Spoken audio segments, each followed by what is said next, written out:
Wa Thaha khatimun taghayya. Wa Thaha penyebutan Nabi yang terakhir yaitu adalah Thaha.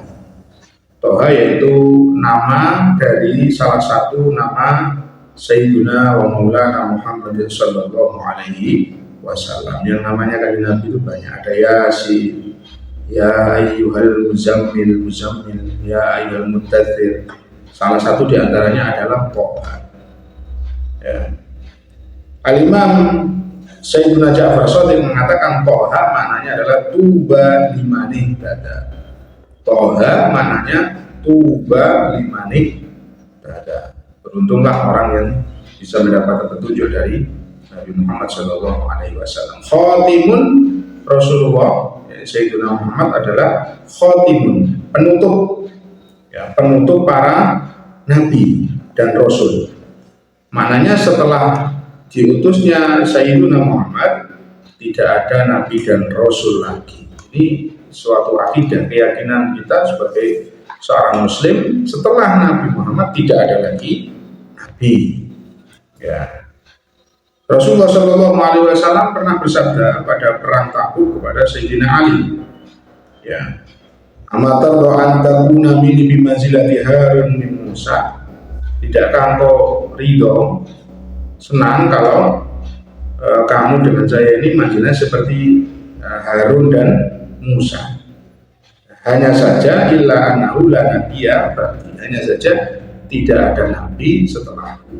Nah, dalam firman Allah Subhanahu wa taala juga disebutkan maka Muhammadun aba ahadin min rijalikum walakin rasulullahi wa khataman nabiyyin. Ya. Bukanlah kanjeng Nabi itu ayah milik seseorang di antara kalian, akan tetapi Rasul, tapi kanjeng Nabi Muhammad adalah utusan Allah dan khataman nabi, penutup para nabi. Ya.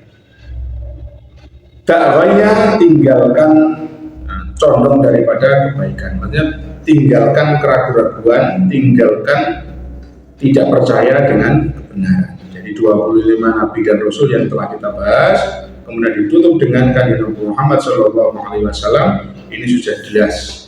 Semuanya disebutkan dalam Al-Quran, bahkan disebutkan semuanya 25 itu, ya, termasuk kanjeng Nabi ini manzilahnya, kedudukan Rasulullah itu. Beliau mengatakan bahwasanya kedudukanku dengan para nabi-nabi itu seperti bangunan yang sempurna, yang bagus, bangunan yang sudah megah, tapi masih ada kurang. Di pojokan itu ada satu batu yang belum diletakkan, sehingga menjadi kurang. Oleh karena itu ya batu itu ya perumpamaan daripada aku, kata Rasulullah. Jadi ketika batu itu ditempelkan, maka sempurnalah bangunan yang megah itu. Ketika bangunan megah, kurang saja di pojokan batu satu, yang menjadi kurang. Makanya itulah gambaran daripada Sayyidina Muhammad Sallallahu Alaihi Wasallam kepada seluruh para nabi dan rasul. Ya, jumlah nabi dan rasul yang 25 itu, yaitu ada 18 disebutkan dalam surat Al-An'am dan yang 7 lain di beberapa ayat Al-Quran yang lain.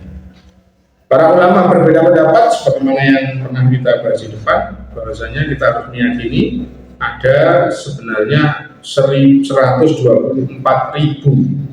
nabi dan 313 rasul. Ini pendapat yang masyhur, ya, pendapat yang masyhur.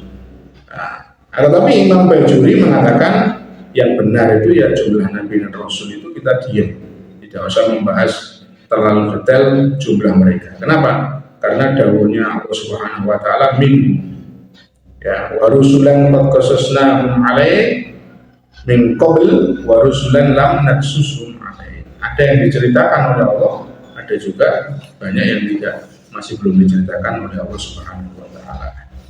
Nah, kemudian ya, kita harus yakin bahwasanya syariat kanjeng Nabi Muhammad Shallallahu Alaihi Wasallam itu adalah nasikhah, menghapus, menyempurnakan dari syariat-syariat Nabi sebelum Nabi Muhammad Shallallahu Alaihi Wasallam. Syariatnya bisa menasih atau bisa membatalkan daripada syariat sebelumnya, ya, atau bisa mengganti daripada syariat sebelumnya. Tetapi syariatnya Kanjeng Nabi tidak ada yang mengganti, tapi selamanya ila yaumil qiyamah. Sampai beliaunya Rasulullah telah dawuh, lan tazala hadhil ummah qa'imah ala amrillah la yadurru man khalaqahum hatta ya'tiya amrullah. Hatta ya'tiya amrullah as-sa'ah. Jadi senantiasa umat ini selalu mendirikan daripada syariat itu, ya, tidak akan membahayakan orang yang mencelakainya, orang yang berselisih dengannya sampai datangnya hari kiamat. Jadi maknanya syariatnya selalu terus tidak dimansuh, artinya tidak terhapus daripada syariat-syariat Nabi sebelumnya. Justru syariat Nabi Muhammad lah yang menjadi nasikh, penghapus, penyempurna daripada syariat sebelumnya. Adapun turunnya Nabi Isa nanti, ya, turunnya Nabi Isa di akhir zaman, dan Nabi Isa itu mengangkat atau menghapuskan daripada jizyah atau pajak, ya, menghapus upeti, ya. Jadi turunnya Nabi Isa nanti bukan membawa syariat baru, akan tapi menghukumi, menjadi hakim. Yang dipakai adalah syariatnya Sayyidina Muhammad Sallallahu Alaihi Wasallam. Tapi di situ kok ada jizyah yang dihapus oleh Nabi Isa alaihissalam. Maksudnya menghapus jizyah itu adalah karena tidak mau menerima dari ahli kitab, bahwasanya ketika mereka mau membayar jizyah maka pilihannya hanya dua, kata Nabi Isa, pilihannya masuk Islam atau saif atau perang. Masuk Islam atau perang, itu aja. Tidak mau untuk menerima jizyah.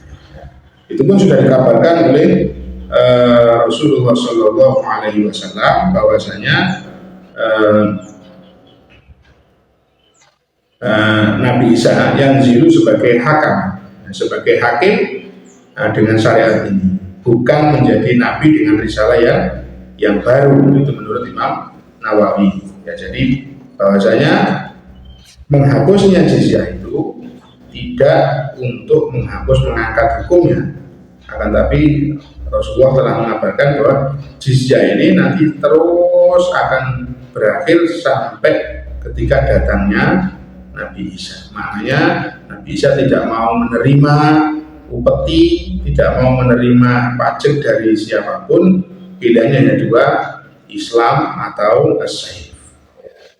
Jadi maknanya meninggalkan atau mengangkat jizyah itu maknanya tidak mau menerimanya dari orang kafir, tapi pilihannya hanya Islam. Itulah beberapa para nabi, dan ditutup dengan Sayyiduna Muhammad, ya, Isa wa khatimun taqiyya. Jangan ada keraguan, karena nama-nama nabi itu semuanya yang harus kita yakini, 25 itu semuanya namanya ada dalam Al-Quran dan ditutup dengan syariat Nabi. Beliau diutus secara menyeluruh, ya, kalau Rasulullah diutusnya secara menyeluruh, ya, wa ma arsalnaka illa kafatan linnas, kepada seluruh manusia. Wa ma arsalnaka illa rahmatan lil alamin, kepada seluruh alam. Ya, dulu pernah kita bahas bahwasanya Rasulullah ketika kepada malaikat namanya risalatut tasyrif, kepada manusia itu risalatut, kepada seluruh alam itu risalatut ta'lim, ya, mengetahui bahwa Nabi Muhammad adalah Nabi.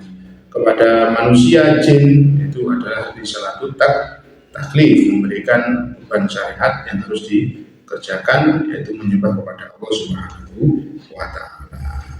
Mudah-mudahan pembahasan para nabi ini bisa menjadikan peningkatan iman kita, semakin yakin bahwasanya para rasul-rasul, makanya kalau umatnya Kanjeng Nabi itu diberi ujian oleh Allah, jadi amanar rasulu bima unzila ilaihi min rabbih wal mu'minun kullun amana billahi wa malaikatihi, dan seterusnya.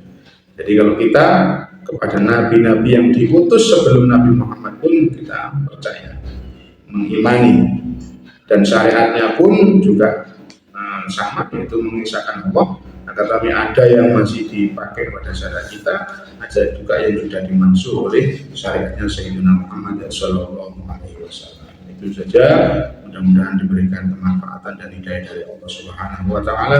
Wallahul musta'an wa alaihi tuklan. Wassalamualaikum warahmatullahi wabarakatuh.